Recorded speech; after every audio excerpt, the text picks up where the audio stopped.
फ़र्ज नमाज के अलावा और किस नमाज का जिक्र कुरान शरीफ में आया है? आपके ऑप्शन है ये। ए. चास्त की नमाज, बी. तहज्जुद की नमाज, सी. सफ़र की नमाज, डी. जुमे की नमाज।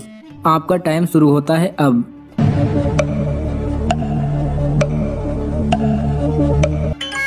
सही जवाब है बी। फ़र्ज नमाज के अलावा तहज्जुद नमाज का जिक्र कुरान शरीफ में आया है। सवाल नंबर 2, कितने पैगंबरों को आसमान पर जिंदा उठाया गया था? आपके ऑप्शन है ये। ए. 2, बी.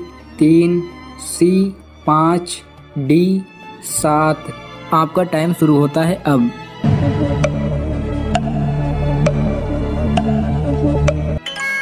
सही जवाब है बी। 3 पैगंबरों को आसमान पर जिंदा उठाया गया था। सवाल नंबर 3, कौन सी हराम चीज़ पीना सवाब है? आपके ऑप्शन है ये। ए. खून, बी. शराब, सी. गुस्सा, डी. गंदा पानी। आपका टाइम शुरू होता है अब।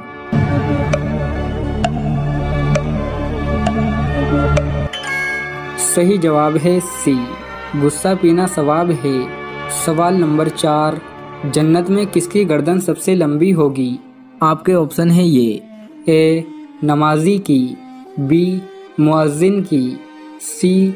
रोज़ेदार की, डी. नाबीना की। आपका टाइम शुरू होता है अब।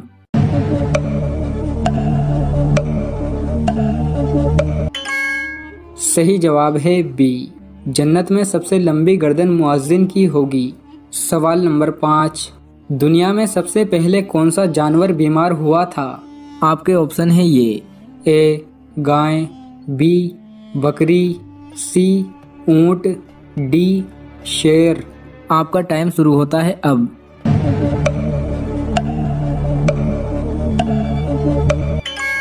सही जवाब है डी।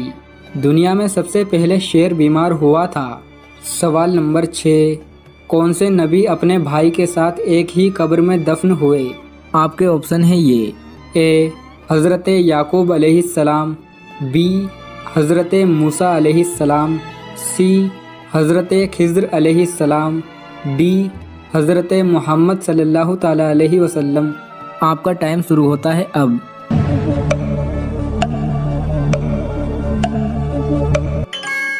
सही जवाब है ए।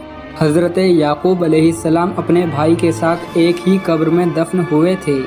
सवाल नंबर 7, सबसे बेहतर दुआ किस दिन की है? आपके ऑप्शन है ये। ए. जुमे के दिन की, बी. अरफा के दिन की, सी. ईद के दिन की, डी. मुहर्रम के दिन की। आपका टाइम शुरू होता है अब।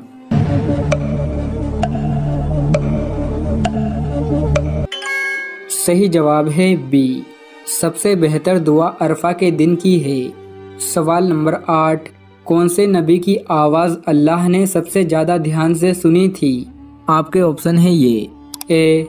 हज़रत याकूब अलैहिस्सलाम, बी. हज़रत मूसा अलैहिस्सलाम, सी. हज़रत खिज़्र अलैहिस्सलाम, डी. हज़रत मोहम्मद सल्लल्लाहु ताला अलैहि वसल्लम। आपका टाइम शुरू होता है अब।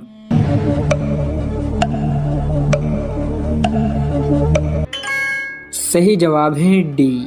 अल्लाह तबारक व तआला ने हज़रत मोहम्मद सल्लल्लाहु ताला अलैहि वसल्लम की तिलावत कुरान वाली आवाज़ सबसे ध्यान से सुनी थी। सवाल नंबर 9, किन लोगों की नींद भी इबादत में लिखी जाती है? आपके ऑप्शन है ये। ए. रोज़ेदार, बी. इबादत गुजार, सी. मुत्तकी, डी. नाबीना। आपका टाइम शुरू होता है अब।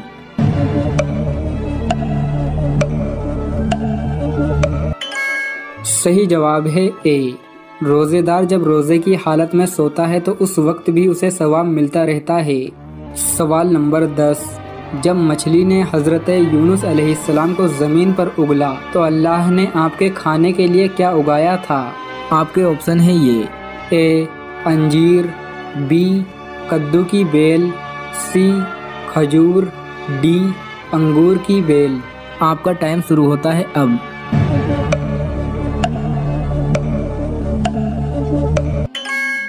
सही जवाब है बी। जब मछली ने हज़रत यूनुस अलैहिस्सलाम को ज़मीन पर उगला था तो अल्लाह ने आपके खाने के लिए एक कद्दू की बेल उगा दी थी। सवाल नंबर 11, कौन सा गुनाह करने से क़यामत के दिन सर में कील ठोकी जाएगी? आपके ऑप्शन है ये, ए शिर्क करने से, बी नशा करने से, सी हसद करने से, डी नामहरम को छूने से। आपका टाइम शुरू होता है अब।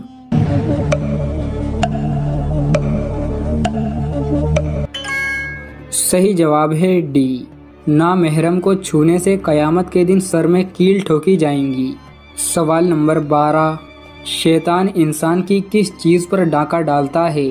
आपके ऑप्शन है ये, ए कारोबार, बी नमाज, सी रोज़ा, डी सदका। आपका टाइम शुरू होता है अब।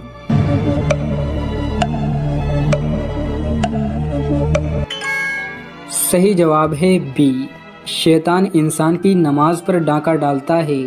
सवाल नंबर 13, हुजूर करीम सल्लल्लाहु ताला अलैहि वसल्लम की बताई हुई कौन सी चीज़ खाने से जहर भी असर नहीं करता? आपके ऑप्शन है ये, ए अंजीर, बी कद्दू, सी अजवा खजूर, डी सेब।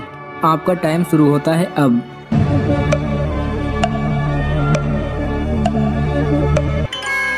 सही जवाब है सी, हुजूर करीम सल्लल्लाहु ताला अलैहि वसल्लम का फरमान है कि जिस इंसान ने सुबह में 7 अजवा खजूर खाई उस दिन उस इंसान पर जहर का भी असर नहीं होगा। सवाल नंबर 14, किसकी दुआ नबी की दुआ के बराबर है?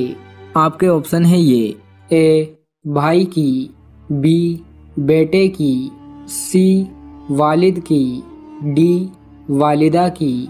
आपका टाइम शुरू होता है अब।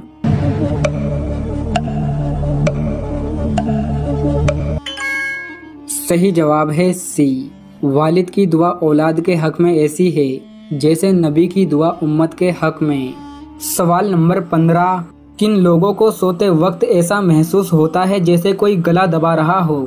कि कुछ ऐसे लोग होते हैं जो रात को सोते हैं तो उनको सुबह के वक्त या रात में किसी वक्त भी अचानक से गला दबाया जाना महसूस होता है, कि जैसे कोई उनका गला दबा रहा है, सांस रुकता हुआ उनको महसूस होता है। और मुख्तलिफ़ अंदाज़ होते हैं। कुछ ऐसे लोग हैं जिनके साथ ऐसे होता है कि वो कुछ बोलना चाहते हैं तो उनसे बोला नहीं जाता, आवाज़ नहीं निकलती उनसे, यानी बड़ी कोशिश करने के बावजूद भी उनसे बोला नहीं जाता।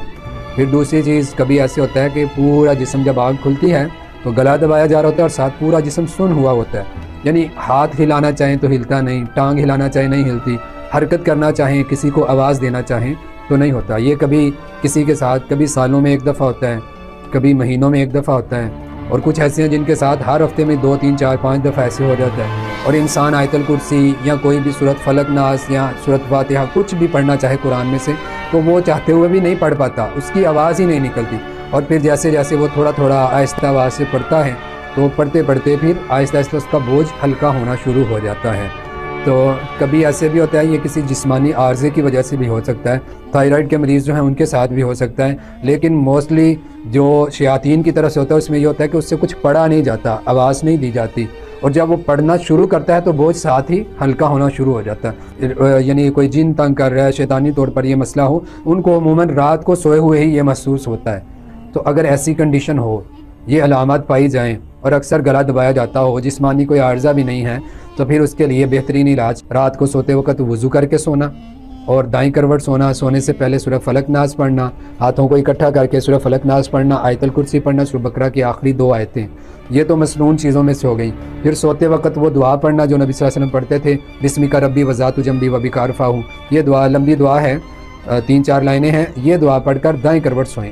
कुछ लोग होते हैं जिनको वजीफ़े बताएं तो उनका ध्यान सिर्फ वजीफ़े की तरफ रहता है कि मुझे फ़लाँ ने ये पढ़ाई बताई थी, अब मैंने ये पढ़ाई पूरी करनी, उसकी मद में वो फ़राइज़ को पूरा नहीं करते, यानी फ़र्ज़ नमाज़ें नहीं पढ़नी, जो दीगर फ़राइज़ हैं, ज़रूरी चीज़ें हैं, कुरान पाक की तिलावत है, कसरत ज़िक्र है, उससे गफलत नहीं करनी, वो साथ जारी रखें। और ये जो पहली 2 चीज़ें बताई हैं उनको भी करें, इंशाअल्लाह चंद दिनों में ही अल्लाह ताला मामला दुरुस्त कर